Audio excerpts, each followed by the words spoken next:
Couch potatoes. Hello and welcome to the Couch Potatoes podcast, presenting your hosts, Nova and Commodore. No good deed goes unpunished. That's my creed. The wonderful Wizard of Oz. No one believed in you more than I did. I'm literally speechless. I mean, that performance of hers was absolutely amazing.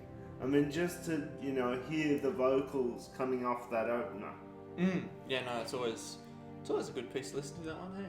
Yes, it is. So now, Wicked for Good. What were your thoughts on it? Well, just quickly, before we get into our thoughts, I'm just going to give a little bit of context around the film. Of course. So Wicked for Good is the part 2 of the musical stage production. In movie form, it had a few original songs in there that weren't part of the stage production, and yes, this serves as the continuation, post-interval, we'll say, after Wicked Part 1, which came out a year ago. So this is the rest of that story. And how it sort of coincides with the Wizard of Oz. Yes, indeed, that's a good point. So yes, we'll be discussing Wicked for Good and comparing it to Wicked, comparing it to the Wizard of Oz, maybe talking about the Wicked novel as well, we'll see. Yes. But yeah, we'll be jumping all over the place. I actually read it, so it'll be... okay. I read sort of maybe... close towards the end. I think I read up to the orgy. Oh, okay. Yeah, so... I didn't know there was one. Yeah, there was. The book. Right. So, the book is completely different to the movie, but we'll unpack that a bit later. Yes. Yeah, no, we'll discuss the script, set design, the plot, singing, the different performances, its impact on pop culture and that side of things as well. So, yes, let's get started. Do you want to share your thoughts first? Do you want me to share my thoughts first? How'd you like? My thoughts was that it was a really good musical, but the songs were a little bit weaker than the first one. I think they didn't have as much gravitas in comparison to the first film. I felt that, Ariana Grande did really well. All the actors did really well. I felt where they fell short was in the music for the second film. I mean, even talking to fans of the stage production, a lot of people prefer the first half of the musical because that's when there's popular and a few of the other really well-known songs happen in the first half of the show. So there are some big numbers in the second half, but a lot of everyone's favourite parts happen in the first half. So I think the general consensus in the Wicked fandom community is that Wicked for Good is weaker than Wicked Part 1, pretty much because the second half of the musical is weaker than the first half. But I guess what you've got to do is you've got to sort of, take the bad with the good, or Wicked for Good with Wicked, and just sort of run with it and say, the first Wicked sort of setting the scene, the second half is wrapping it up. So I guess you have to look at it in that light. They could have done it better, but it is an adaptation from a play that's been going on for how many years? I don't know how many years Wicked's been going on. Number of years. Just a quick little look. I think it's been going on for nigh on 20 years, because it's been around since I've been a kid.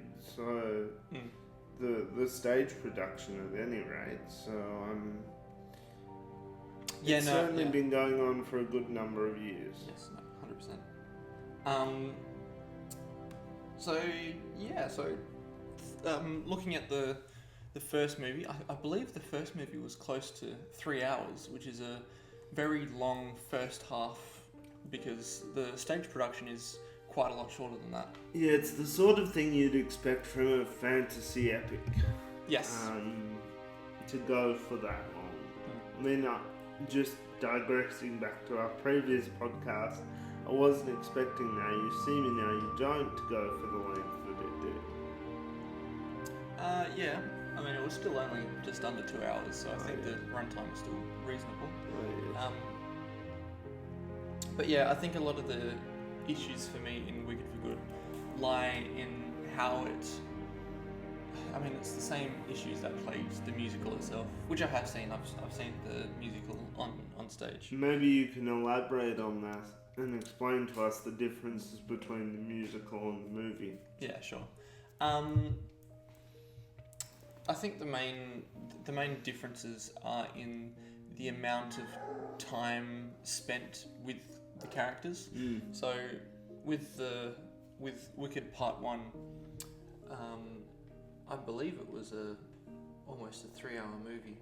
I'm just double checking that. Yeah, 2 hours 40. So a 2 hour 40 movie dedicated to the first half of a stage production. The entire stage production goes for about that length of time, maybe a little bit less. So I really enjoyed Wicked Part 1. I think I prefer it to the stage production, which I know isn't a common held opinion, but I think the time that we had to get to know and really appreciate all of the characters and the intricacies and the way it was shot, and you can get a lot closer and more personal with all the characters. I liked how much time was spent in Wicked Part 1. Popular, Dancing Through Life, they were all, those two in particular, were really impressive numbers. Yeah. Looking at Wicked for Good, No Good Deed Goes Unpunished is a strong song. I've also heard some common criticisms of Cynthia Erivo's performance of it. I disagree. I don't have an issue with the way that she performed it. I think it's more that there have been so many good renditions that it's quite easy to compare her version to everyone else's. Yeah. I mean, when you have seen the stage production of something, whether it's anything to do with a play that's been turned into a movie, people are going to be automatically critical of that because they're used to the play, they're used to how the play goes, and no matter who acts in it, they're going to be used to that. So, yeah. And now a word from our sponsor, me, a representative of Kooy Games. While you're listening, if you like what you've heard so far, be sure to check out our YouTube channel, where we discuss a wide range of topics from Yu-Gi-Oh! To reviewing the latest gadgets, and everything in between. If you are intrigued by the concept of a Geek Olympics, then look no further. We have created events including sumo wrestling, lightsaber battles, and much, much more. Be sure to check out our Geek Olympics. Also, if you have a product you would like us to review, please contact us at kooygames@gmail.com. Now, back to the couch potatoes. Yeah, no, definitely. And Wicked for Good also, it was strange because I've also heard quite a bit of criticism around the new original songs that they put into Wicked for Good. I can't remember them off the top of my head, but... Well, wasn't that the Wizard of Oz one? It was, tried to reconvince Alphabet to join back with the town. Yeah, I'm not sure, but I think that's kind of my point in that it fit, and I think it added to the story. Yeah. I'm not a huge fan. I don't know the musical inside out. I don't know all the songs. I don't listen to it on repeat. I'm I'll say that I'm an avid enjoyer of Wicked. Yeah, I would say the same thing as well. I mean, I found it enjoyable, but I wouldn't say I'm a die-hard fan of Ariana Grande or Cynthia Erivo, but they're great artists in their own right, and they've worked hard to get to where they are, but I just feel like I'm not a die-hard fan of Wicked, I guess is what I'm trying to say. That's fair. But yeah, look, I think overall they still did a good job. Like, they stuck true to the source material. Yeah. I think the songs that were added to the movie, it wasn't unnecessary time spent unpacking different character motivations. So I think everything that was in Wicked for Good did its job in relation to the stage production, and then also built on that to be a more engaging movie. Yeah, I also found that the animals had a bit more of a role to play in the second one versus the first film. I mean, with the discrimination with the talking beasts or whatever it is, and that just was a lot deeper in the second one. It was touched on in the first, but it wasn't really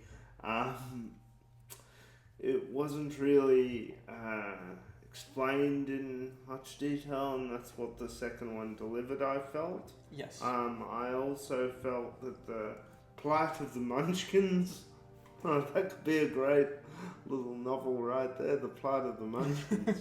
The untold footnote of Wicked.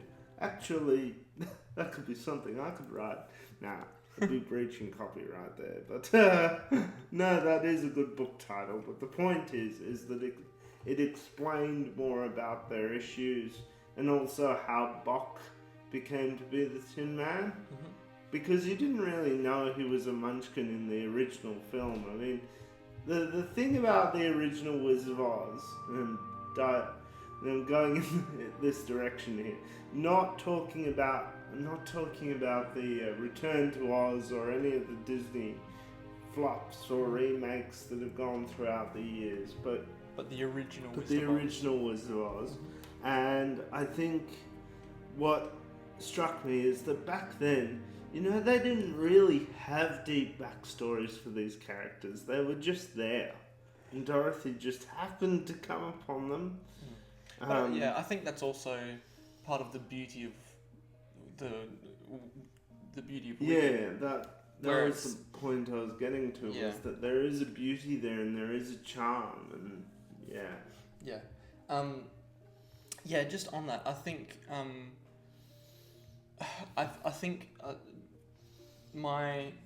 I grew up watching The Wizard of Oz, and I enjoyed watching that.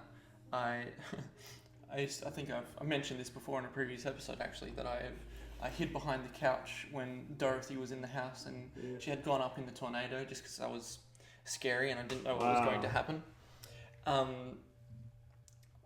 So I grew up with that movie and I really enjoyed it. So I found it hard to reconcile the character motivations of the characters in Wicked that turned into the Tin Man and the Scarecrow and the Lion. I didn't really buy into their motivations for why they would want to then, just retrospectively thinking about Wizard of Oz, why they would then want to help Dorothy get to Elphaba, get to the Wicked Witch of the West. Because in your head, you always thought of them as just the characters. You didn't really think that they needed a backstory. Is that what you're trying to say? No.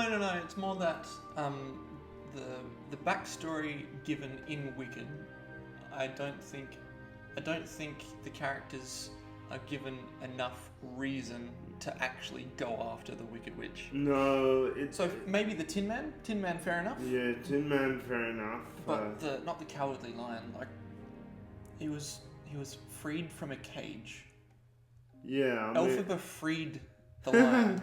I didn't see that. Yeah, it does seem like a pretty weak reason to that one in dislike the particular witch. kind of gets on my nerve. But then also Prince Fiero, who loves Elphaba, Yes. is then I mean, I'd like to assume that. Yeah, it's just a bit of a wishy-washy plot. Yeah, isn't I'd it? like to assume that him as the Scarecrow, him and Elphaba had some conversations that didn't happen on screen where they clearly planned to escape, and just be the two of them together. But I would have liked to have seen that, because Yeah. the first time we see Prince Fiero as the Scarecrow and we see his face on screen is once it's revealed that Elphaba was under the trapdoor. So I would have liked more there to get an idea for why the Scarecrow went along on this journey to get a heart from the Wizard of Oz. Yeah, I mean, When he knew everything that was happening behind the scenes anyway. my this is my idea that why he didn't have a heart. Maybe he was cruel in a previous life and he was magically turned into the lion as punishment by the witch because he was a heartless. It's the Cowardly Lion and the Heartless Scarecrow. Oh, sorry, the Cowardly Lion and the Heartless Scarecrow. Okay. Yeah. So So what happened in Wicked Got for Good? confused. Yeah, no, that's okay. In Wicked for Good, Prince Fiero was pretty much getting tortured in the fields. Yes, he was. So Elphaba wanted to save him and made it so that he could never die. Yes. So turned him into a scarecrow. But in doing so, oh no, sorry, it's the Heartless Tin Man. Anyway, that was the you understand what I'm talking about. Yeah. He could never die as the scarecrow. Yeah. Um, No, that's Yeah. right. I do remember that in the film and her desperate attempts to try and save the prince. But as ever with that book, the spells always tend to backfire because no one really knows how to read it properly. yeah. Yes. So, is there much about the script that you would like to discuss? I thought the script and the plot were very true to the play. Now, I haven't seen the play very much or at all, so I can't really pass comment too much on that area, but I felt as the script, it tried to keep as true to the source material as possible. Yes, I can second that. Now, diving into the book, go on. this is where I was really confused. It is really a muddled, I'm gonna say mess of theology Okay. mixed in with fantasy mixed in with sex. Right, okay. 'Cause I know nothing about the novel, the novel So series. there was a point in the book where, just to give you a bit of context, there was a point in the book where Elphaba and her friends, including Bok, decide, oh, it would be a great idea if they could go to this pleasure house. And it just ends up erupting from there, where Bok gets into a human sandwich with a lion, and it all gets very Oh, that's quite messy strange. and strange, Yeah. and yeah, they all have to have turns in doing different. Yeah, It's not. I'm not going to go into it too much, No, but please. it's very different from the musical or the Okay. play, which makes you wonder why they decided to turn it into a play, because looking at the book, it's completely different. Oh, yeah, I think, I think you can read source material and be inspired by it to make something different, but Yeah. using the same-ish characters. Absolutely, and I think what they did was they basically took all of the icky, complicated stuff out, which was the theology, the lion, and the all of the icky stuff, and they just kept all of the sickly sweet stuff from the original Wizard of Oz film, and then said, hey, we can do a modern version of this using the Wicked book, but removing most of the story and just keeping all the good points. Yeah, I mean, if that's the case, I'm just comparing it in my mind to what happened with Stephen King's It, because you've got in the book, all the kids have a similar scene, a sex scene, I believe. In the movie, doesn't happen, and the movie is also split into part 1 and part 2 to tell the entire story of Stephen King's It. And throughout that as well, there is deeper lore in the book. I'm not sure what it is, but there's apparently like some galactic turtle god or something like that. I'm not too sure. That's just never touched on in the movie. There's Pennywise has 3 floating lights in his mouth, and I'm not sure what that is referring to, but I know that has some connection to what was covered more deeply in the book. But my point is, yes, that's what I can relate to about your experience with the Wicked novel, in terms of taking out all the either too hard to explain or not appropriate to put on screen. Yeah, absolutely. And still making a good, cohesive that story. Elphaba was not androgynous. What's the word I'm looking for?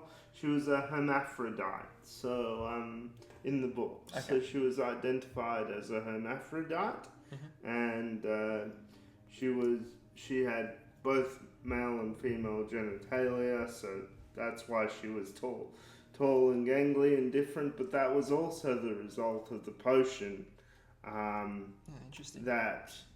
And there was also these other creatures in the book. I can't remember their names, but they were discriminated against by Oz society, and they sort of lived on the outskirts.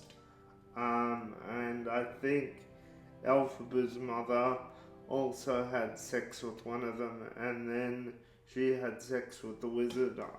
I don't know. Yeah, okay. So it's just all very,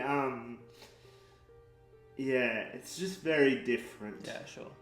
I think we've spoken a lot about the plot. So we'll come back to the movies now. I think we have spoken a lot about the plot. Let's go back to the movies. Yeah. So we have spoken a lot about the plot and how it stays true to the stage production. Yeah. I think what I particularly loved about both parts is the dynamic between Glinda and Elphaba, played by Ariana Grande and Cynthia Erivo. I really loved their dynamic. Whenever they were on screen together, I found that the most engaging portion of the movie.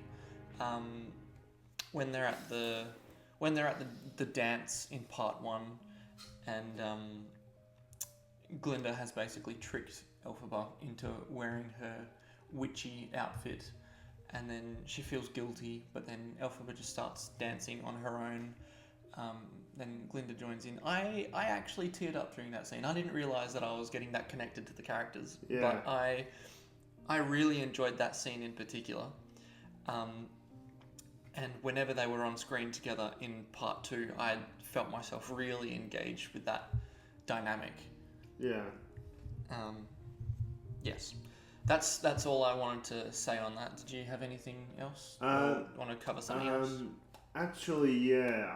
I really enjoyed the dynamic between them. I mean, they must have been really good friends off screen to be able to have that. Yeah, well, I mean, you've seen their synergy. press shenanigans. Oh, yeah, the press shenanigans where they act like complete airheads or whatever, and they just say, good for you. And this woman is just... There's one particular one where this woman is just bawling her eyes out, and she's absolutely in love with Cynthia Erivo and Ariana Grande, and they just... Being actors, they just lean into it and adapt with the situation, because that's what actors do. They're very good at adapting under pressure. They're very good at, sort of tailoring the situation to the whatever fan they're dealing with. And they just sort of, say, well, good for you. And you just sort of sit there in this interview and you go, what's going on here? And I think maybe that was a ploy done by the marketing team to sort of make people go, huh? Maybe. something. Is there some sort of water in there around in that group? I don't know. I think that was maybe a ploy, but they had such a good dynamic, and it was funny because there was also this scene where they were taking the stars around London, because they were doing the premiere in London, or one of the premieres, and all of the minor stars, the ones who were sort of Elphaba's friends, or Elphaba's sister, who was in a wheelchair in real life as well. I think she's a quadriplegic in real life. She wasn't acting it or anything. She was genuinely paraplegic, I believe. Paraplegic. Yeah. Thank you for the recorrection. I should know these things. Paraplegic. And she. They said, "Oh, my favorite restaurant was Nando's," or whatever. All of these minor actors, really loved all of these cheap places, and there was a PR woman who had commented underneath that very YouTube video and said, "I would have done a better job and taken them to better places than Nando's and all of these things, and KFC and stuff like that." I mean, who hired them? I think, who had the job of doing this? Because I would have done a much better job. So that was her little professional complaint. Right. But I think whoever got that account might have had to have been, the reason might have been that money was involved, or maybe they only had a certain amount of budget because they'd spent the rest on getting them there and the premiere, and all of this stuff costs money. And to book the venue and all that sort of thing. So they probably only had a certain amount of money allocated to the care of the celebrities. Yeah, true. So, yeah. Yeah. Well, on this whole budget marketing side of things, I think it's quite a nice segue to now go into Universal's decision, marketing, and just budgetary decision making around splitting Wicked into two parts, because that's quite risky. In terms of, well, first of all, musicals don't perform very well at the box office. That's true. That's just how it is. That's true. So putting a massive budget, putting 5 hours of content across two movies towards that, massive risk. Having said that, unless it's a Disney cartoon with singing numbers in it. Yes, but Snow White didn't do too well, did it? When they did the live action remake? No, it didn't. No. No, but we're not talking about that. No, very true. So just in general, it's Universal took quite a risk in terms of splitting a musical into two parts. Yeah. I'm glad they did it, because they gave the film aspect of it enough time to really grow and develop and flesh out each of these characters in ways that are necessary for it to be an effective movie, that aren't needed for it to be an effective stage production. I think the movie would have been a complete mess if you had to try and trim this 5 hours across two movies down into a 2.5 hour romp. Yeah, indeed. I mean, it's not like Ariana Grande was, put on. Indeed, it was. It's not like she was, undersold, or any of the characters undersold, or it sound plasticky like Snow White. I'm sorry, I knew we're not going to talk about this, but you know how so many of those memes for Snow White came out, and it was the result of the actress being a bit silly on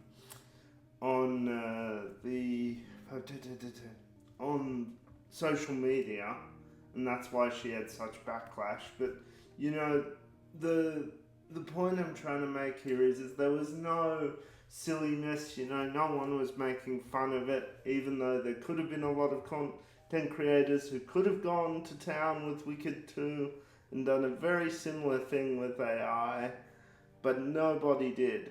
And I think that just shows to you the quality of the film that was being produced. Yes, it was a musical. Yes, people didn't think it was very good, but no one felt the need to go out there and make gag content. And I think that's what, sort of makes this film stand up above, something like Snow White, is that nobody had the need to make fun of it. Yeah, no, that's true. Just quickly before we move too far on, in relation to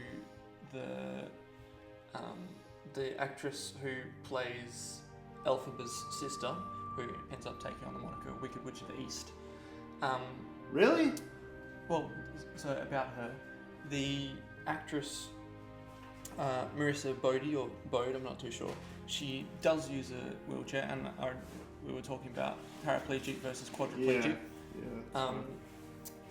I've just had a look. She got in a car crash when she was 11 years old, and she's paralysed from the waist down. Yeah. So there you go. Just clearing that up. Yeah. Before we move on. Well, I mean, for any actor, especially,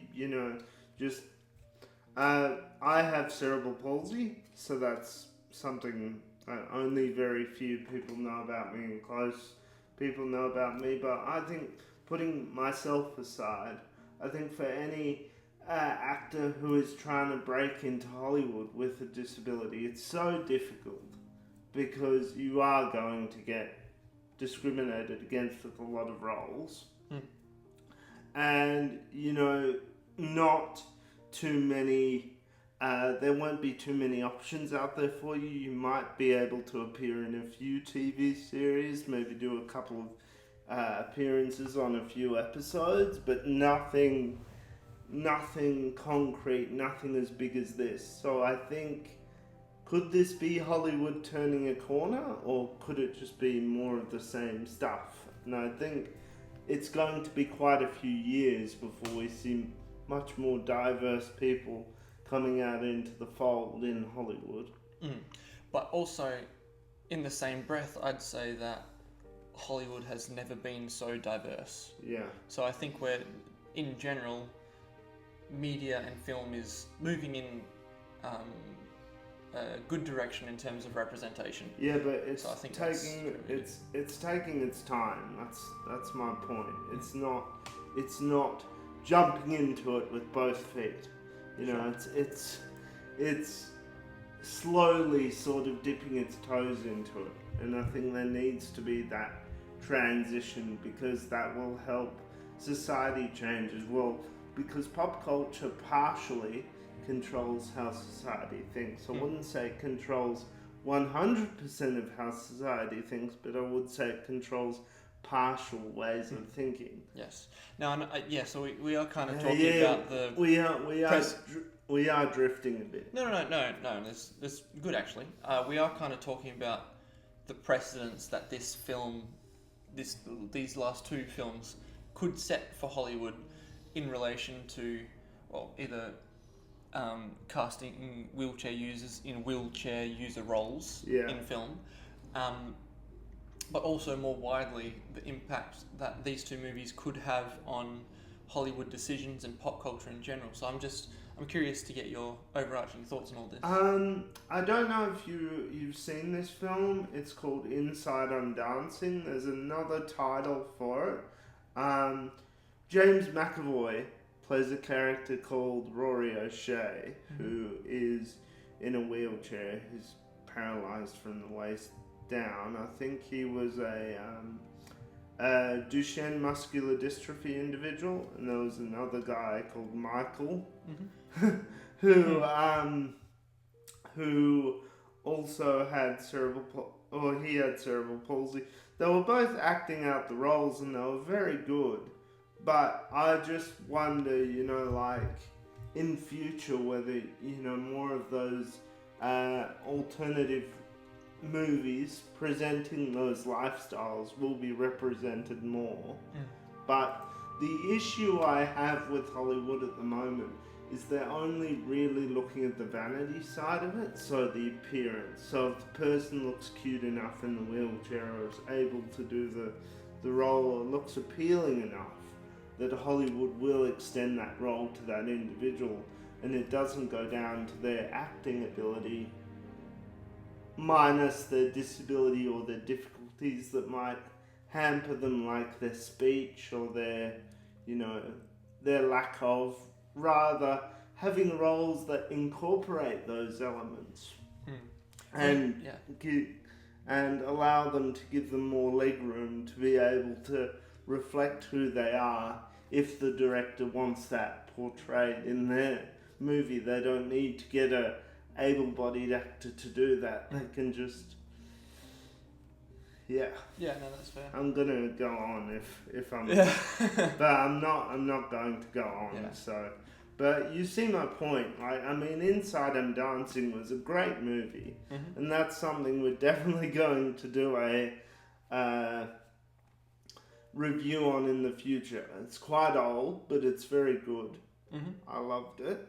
And it highlights a lot of the discriminations that were felt by people with disabilities in the 2000s, and those continual discriminations happen today. But my hope is that Hollywood will be more accepting of people's abilities, even if, like, for example, they've got a speech impediment or they're a little bit dithery in some areas, that they'll accommodate those abilities and tailor roles that allow them to be able to act and have opportunity. I may be seeing this from a very pie in the sky kind of angle, but I just feel that this is important and it needs to be represented. Well, just on that, I think, with Marissa Bodie, I'm going to say Bodie, I'm not sure if it's Bodie or Bode. Marissa Bodie as Nessa, as I'm going to say an authentic wheelchair user. Yeah. I think she does quite well in terms of being a spokesperson for wheelchair users in film.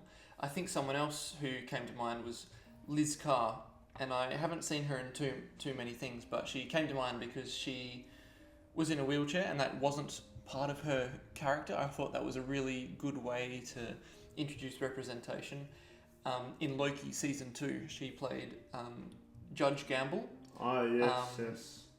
Yeah, so I remember who you're talking about. There's two, I'd say, quite prominent roles in pop culture over the last couple of years, and I'd say they've been cast fairly. They've done a good job, and I think that's a promising direction for the future of that side of film. Yeah, but my issue is, why has it taken them so long to, get things out like this? And, why has it? Like, for example, Inside I'm Dancing is a very well acted film, but none of the actors in that movie have cerebral palsy. They just, or Duchenne muscular dystrophy, but they acted out the role so well that it was really believable. Yeah, I mean, I'm not discounting that at all. No. But I'm I think saying, why isn't there more of that? Yeah, and I think there is. I think it's becoming more normal, and I think it's moving in the right direction. Maybe not as quickly as we'd like, but I'd prefer movement over no movement. Yeah, that's right. Yeah. Anyway, back to this. Has been a very interesting discussion about it has. Disability in Hollywood. But we this isn't the point of our podcast, guys. But it is a point, because one of the actresses in it is a person with a disability, and I just felt that I have a disability, and I felt that it was important, and it was an interesting discussion to raise. But moving on. Now, is there, just talking about more of the cast? Yeah. Prince Fiero, played by Jonathan Bailey. There's Bok, played by Ethan Slater. The Wizard, played by Jeff Goldblum. Peter Dinklage voiced the Goat. Can't remember his name. I should though, or Professor. I'm not sure. It should actually. say underneath what character they Yeah, no, it play. doesn't for some reason. And you got Michelle Yeoh as Madame Marble.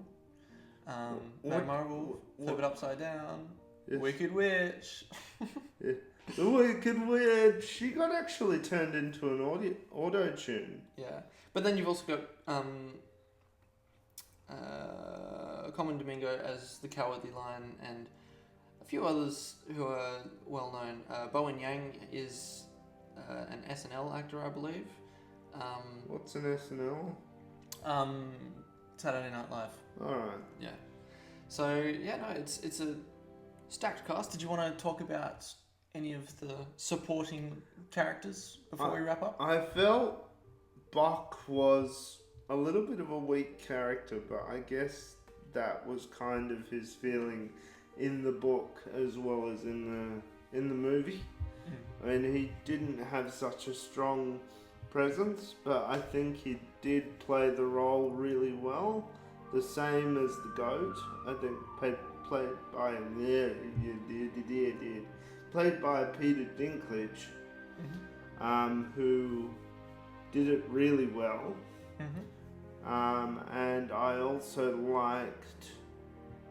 I thought Jeff Goldblum made a Jeff really Goldblum good as well. wizard. I mean, Dad was saying to me, you know, if they didn't know who to cast for the Wizard of Oz, I think they would have picked me. Yeah. I would have said thanks, Dad. Yeah, because you're a content creator and you make fake things wonderful. And I'm like, great, thank you, Dad. Thanks. Bit of a backhanded compliment. Yeah, it's a bit of a backhanded compliment, I think. But yeah. Jonathan Bailey. Now he has risen to stardom. Yes, yes. I'd say mainly through Bridgerton. My mum and sister adore Jonathan Bailey through Bridgerton, and we're very happy to see him cast as Prince Fiero. I think he did very well. Yeah, I think so too. I mean, I've only seen bits of Bridgerton, but I watched another sort of similar show called Sanditon.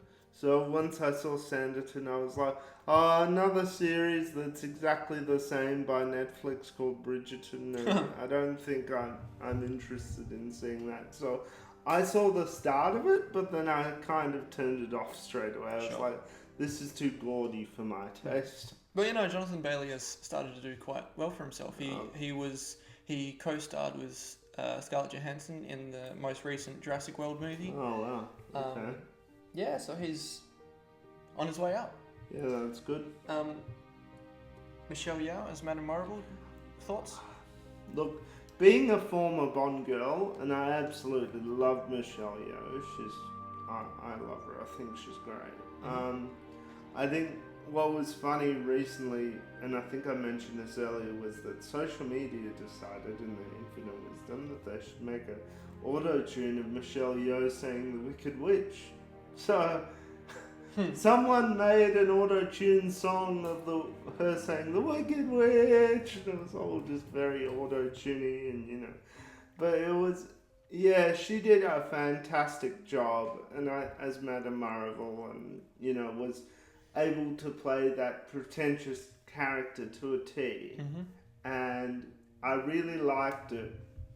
I think this is a good point to mention. I really liked it when Ariana Grande, aka Glinda, stood up to the Madame Marvel towards the end of the film, and she basically, I think what happened to Madame Marvel was she fell over the edge or something happened. I don't know what, but she died, and then Glinda became the most important person towards the end of the film. She became the head of the town, I guess. Yeah. The Wizard of Oz was no longer the leader of the town. Glinda was the ruler of Oz, yes. Ruler of Oz. Just on that Michelle Yeoh casting, I think they could have done better with the casting. Yeah. I think she did well enough, to hold the role and sell it. Yes. But I can't help but. And she represented a community as well. She represented the Asian. Yeah, no, definitely. contingent, But I which- can't help compare that character to Dolores Umbridge from Harry Potter, played by Imelda Staunton. Yes, And yes, I think yeah. I just can't help but picture Imelda Staunton doing a far more effective, dangerous Madame Morrible than Michelle Yeoh did. You know why they did it? It's because of the D word. That's all I'm gonna say on that. Yeah, But I mean, at the in the same breath, you've also at the same time in the same breath you've also enjoyed the more diverse casting of wheelchair users. absolutely. So I can't talk, but I am talking. But I think the issue is that, you know, like, whatever we think would be the best casting choice, I think Michelle Yeoh delivered her own brand of it, and I think what we need to remember is that even though I don't think Hollywood knows what it's doing half the time and what they think is the correct way of doing things, and I don't know. I'm not in those executives' heads. But what I can say is that the casting of Michelle Yeoh, she tends to play very sort of ruthless and shrewd characters. So I think they were looking at her most recent roles in different things. No, that's a and good point. thinking, okay, who can we get who's shrewd and who is calculating and who can deliver that role to a T, and also who is a former Bond girl and model and will look good on screen? Michelle Yeoh. So I think calling that a diversity casting is selling her a bit short. It's like she has an Academy Award. Yeah. So I think she's. Yeah. So I think I can understand why she was cast. I just think that in retrospect, I think she was the weakest of the cast. Yeah. I mean, I love her. Let me just say this for the tape. I do love her, and I agree with you that maybe the woman who played. Who's the woman who played Dolores Umbridge? Imelda Staunton. Imelda Staunton would have done a bit more of a colder job and probably would have fit the role, but people would have known her from Harry Potter. Yeah, so, and then she looks like she's been typecast. So yeah, I think they made the right call. It's a tricky one. Any other characters you would like to mention, take apart, or dissect? I think we've delved into all of the characters of note.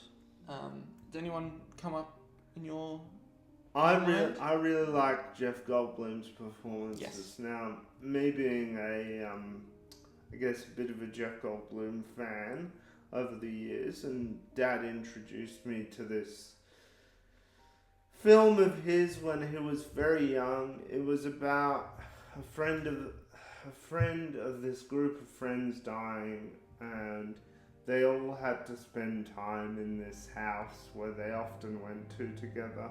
I can't remember the name of the film for the life of me. It was done back in the 80s, but it was all to do with grief, and Jeff Goldblum was in it, and he did a fantastic job playing this role.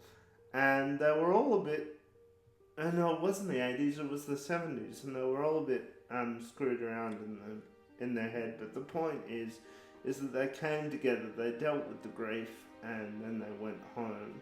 And that was the whole point of the film, and it was all taking place in the house. And I was like, Dad, there's so much like drug use in these movies, because they were using like cocaine, they were doing all these things. Not realistically, for sure, but they were acting it out, and it was just one of those films where he was always this underrated actor in the 2000s, 80s, and 90s, but now has suddenly risen to prominence, and has become this just great enigmatic person and has, always been a very talented individual. I mean, have you seen him doing the piano moves on YouTube as a promotional for Wicked? No, I haven't actually. Sitting there playing the piano, tickling the ivories for this group of people in a shopping centre to promote. There you go. Yeah, no, I haven't seen that. Yeah, and it was lovely to see him doing it. He was certainly in his element, and yeah, it was just he is a really nice actor. He is a bit quirky. My dad says that he's a bit of a strange cookie, but